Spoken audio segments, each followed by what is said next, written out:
अपनी कमाई का दान। एक बार की बात है, एक सफल व्यापारी जिसके पास हर सुख सुविधा थी, धन दौलत के तो मानो भंडार लगे हों। शहर में उस व्यापारी से बड़ा कोई नहीं था।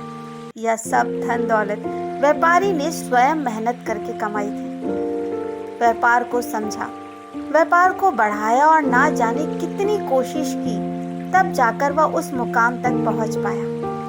व्यापारी बहुत दयालु प्रवृत्ति का था। वह हमेशा धार्मिक कार्य किया करता और दान भी किया करता।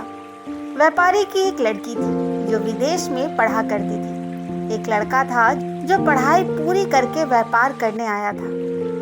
व्यापारी ने देखा उसका लड़का बेवजह ही अधिक खर्च करता है। जब कोई कर्मचारी अथवा कोई अन्य व्यक्ति भिखारी कुछ मांगता है तो वह बिना सोचे समझे दे देता है।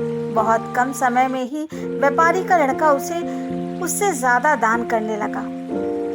एक दिन व्यापारी ने अपने लड़के को बुलाया और कहा, तुम मेरी कमाई हुई दौलत को उड़ा रहे हो।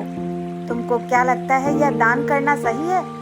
क्या तुमको पता है दान कब करना चाहिए और क्यों करना चाहिए? तुमने अभी 1 रुपए भी नहीं कमाया, इसलिए तुमको इसकी कीमत का अंदाजा नहीं है। पहले तुम कर्मचारी की तरह पूरा महीना काम करोगे, उसके बाद जो पैसे तुम्हें तनख्वाह के रूप में मिलेंगे उससे तुम दान करना। फिर देखना तुम्हें मेरी बात समझ में आ जाएगी। व्यापारी के लड़के ने पिता की बात मानी और 1 महीना कर्मचारी की तरह काम किया। जब उसको पगार मिला तब उसको समझ में आया कि पैसे की कीमत क्या होती है, और जब उसने अपनी पगार में से पैसे दान किए तब उस दान से जो आनंद मिला वह भी उसे समझ में आया। व्यापारी के लड़के ने इससे पहले जो भी दान किया था उससे ज्यादा खुशी उसको बहुत कम पैसे जो उसने 1 महीने में मेहनत करके कमाए थे वह देने में मिला। व्यापारी ने समझदारी से अपने लड़के को पैसे की कीमत और दान के महत्व के बारे में समझाया।